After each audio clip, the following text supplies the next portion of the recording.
എന്ന് ശിഷ്യന്മാരോട് പറയുകയാണ്. പ്രിയ ദൈവപൈതൽ, അന്ന് യേശുക്രിസ്തു ശിഷ്യന്മാരോട് പറഞ്ഞുവെങ്കിലും ആ കാലത്ത് സംഭവിക്കേണ്ടതല്ല പറഞ്ഞത്.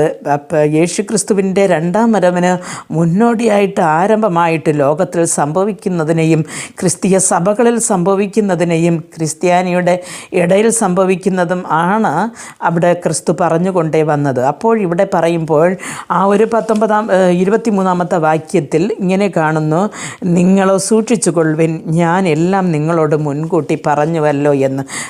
പ്രിയ ദൈവ പൈതലെ, യേശുക്രിസ്തു പറഞ്ഞ കാര്യങ്ങൾ സ്വർഗരാജ്യത്തെക്കുറിച്ച് അതിൽ പോകുവാൻ എങ്ങനെ ഉള്ളവർക്ക് സാധിക്കും, എങ്ങനെ സാധിക്കും, അതിന് തടസ്സമായിട്ട് നമ്മുടെ ജീവിതത്തിൽ എന്ത് വരും, പള്ളിക്കകത്ത് എന്തുണ്ടാകും എന്ന് കള്ളക്രിസ്തു എന്ന് പറഞ്ഞ് ക്രിസ്തുവിൻ്റെ പേരും പറഞ്ഞുകൊണ്ട് കള്ളക്രിസ്തുകൾ വരും, കള്ളപ്രവാചകന്മാർ വരും, അവരെ എല്ലാം സൂക്ഷിച്ചു കൊള്ളുവിൻ എന്ന് പറയുമ്പോഴും കർത്താവ് പ്രിയ പൈതലെ, ഞാൻ അറിവില്ല,